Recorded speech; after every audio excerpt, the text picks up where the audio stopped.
You are the Liberal Democrat candidate for London's mayoral election and one of the most experienced candidates in the race. As you know more than most, among the biggest issues in this election will be how to deal with London's housing crisis and also transportation. You recently unveiled a plan to tackle London's housing crisis, where you want to build 200,000 homes over the next 4 years, including 50,000 new lower-rent homes. Could you talk to us a bit more about this? Yeah, well, everyone, as you said, is talking about housing in this election, but the key thing that differentiates the Liberal Democrats is we actually have a costed plan of how we would build these homes. So at the moment, every household in London is paying £20 a year for the Olympic Games that we had in 2012. And that funding runs out next year, but we're going to say we'd keep that, we'd still ask every household to pay that £20 a year, and we'd have that as a fund against which we could borrow £2 billion, we estimate, which we could then put in to build the homes that we need in London. But I talk about 50,000 council homes.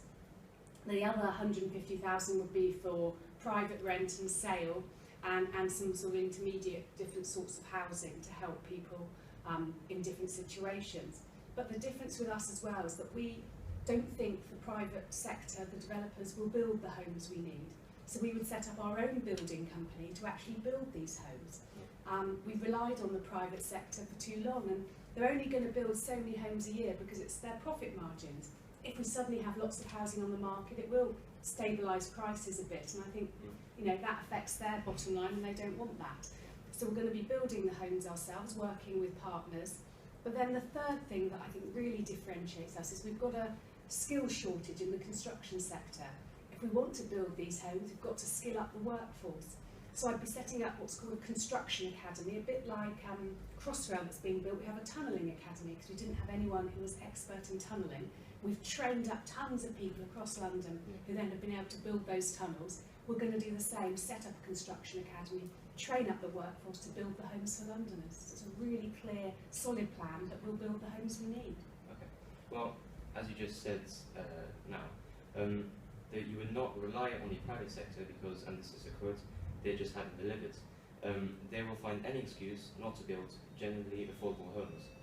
But at the same time, government data suggests that the private sector has been by far the biggest builder of homes for over 2 decades. So how would you strike a balance between building affordable homes and actually being able to build those homes?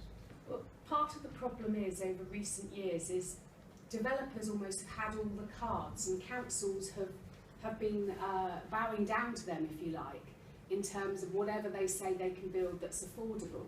And affordable has come to mean all sorts of things, not what I call genuinely affordable, low-rent council homes.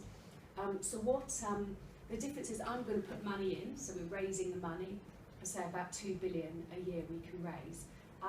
But what the real difference is that I think we challenge the developers by saying we want to build this number of homes, we're going to do it ourselves, or we'll contract with them or housing associations to do it.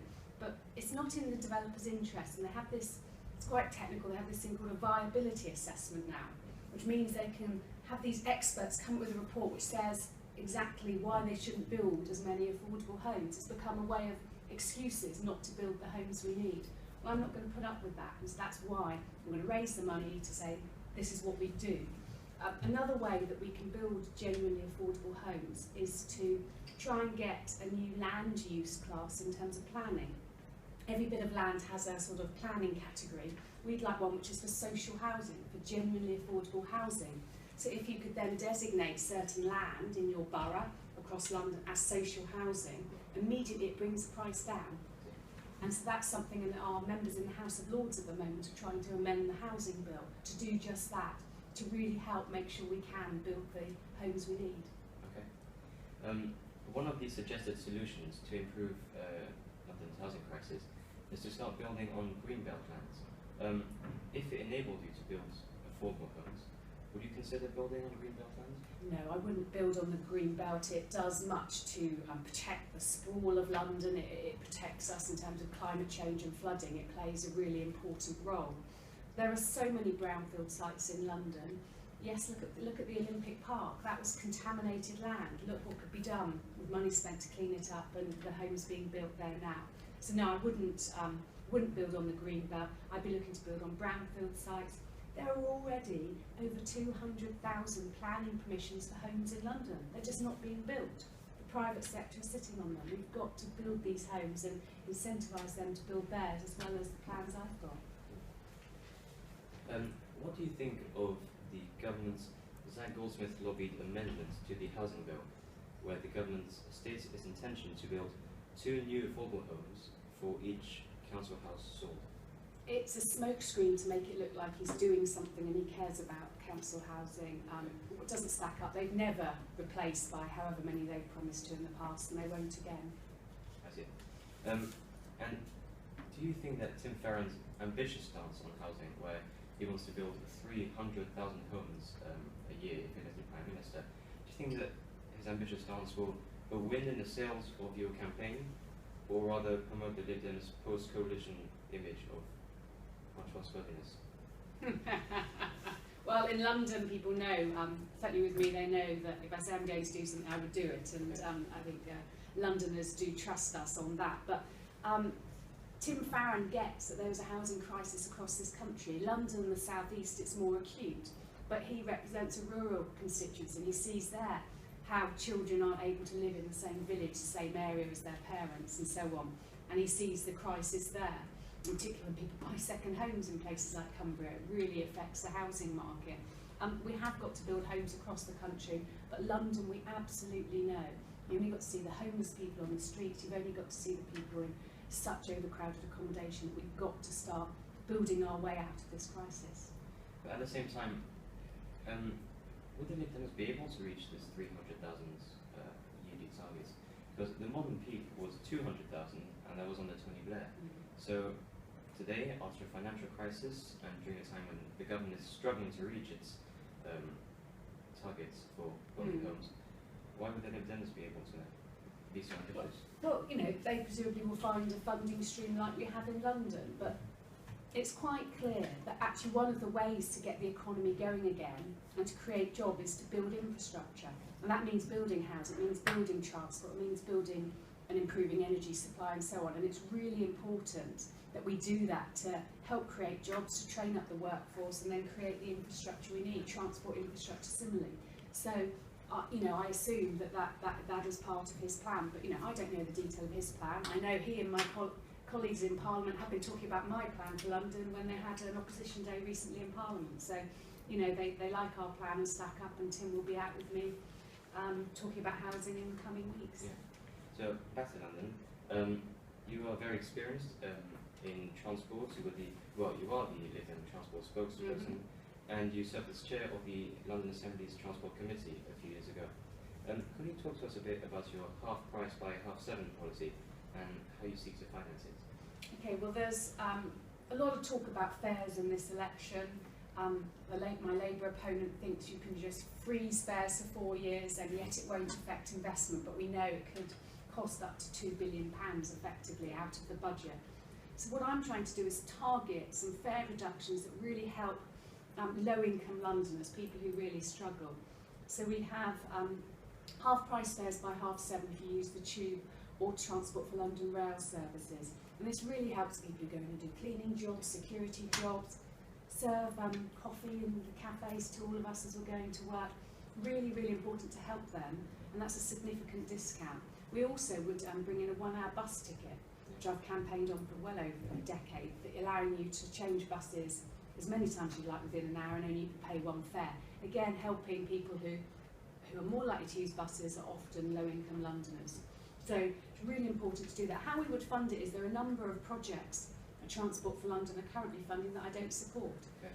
I wouldn't support the Garden Bridge, which is a project, and the South Bank, I don't support that at all. That saves at least 10 million, possibly you could question 30 million a year. At the moment, staff who work for Transport for London, they have this, they get free travel, which I think is fine, but they also are able to nominate someone who lives in their own home. It could be a lodger, it could be a friend, it could be a member of their family, to also get free travel for the year. That costs £10 million a year. I think that's a luxury in this day and age, so I would scrap that. And I also don't support the proposals for various road tunnels in East London for cars and lorries. And so I would stop all the work on that and I would say that. So that's a significant source of money that would fund this targeted fares reduction. Okay. And your plan is expected to cost about £30 million. 30 million a year, yeah. So £30 million is still achieved quite a fair deal in London. Do you think that the half price by half 7 policy is a priority, or could that money be put to better use? Well, for me it is, and if I was elected, it's one of my key planks of the election. So I'd be looking to bring it in next January when the new fares come in. Yeah. You know, when you stand for elected office, you stand on a platform and you need to deliver it. And I put something forward that is costed. Transport for London have advised me, they say it's very doable. So I'll be putting that in place if I'm elected. Okay. You suggested a forward-looking plan that combines both transportation and dealing with London's air pollution problem, where you seek to electrify the city's means of public transportation. How do you seek to implement this? Well, congestion and air pollution partly go hand in hand. We've got virtually a gridlock city at times, and so I want to tackle that congestion by adapting the congestion charge. So what I'd be looking to is to charge far more at peak times than at other times on vehicles going in. On top of that, I would charge a £2.50 levy immediately if you have a dirty diesel car. And so actually you're immediately trying to incentivise people not to drive a diesel car and not to drive into the central zone. And I'd review those peak hours as well, as they do in Singapore, every 3 months to see actually it's creeping up to another half hour, we'd put that in. Really to try to stop people driving into central London. With all the public transport and other options, you really don't need to. Alongside that, we'd be looking at a congestion zone around Heathrow, which is the other real air pollution hotspot in London. And there are other things we'd do. We'd bring in a workplace parking levy, which would mean that employers would be charged for car parking spaces they have for staff. I think it's an absolute luxury, the idea that someone could drive into Canary Wharf and park their car every day for nothing. The idea they could drive into the West End. We need to start incentivising people and to get them out of their cars, and also it would give a funding stream to invest in things like cycling. Okay.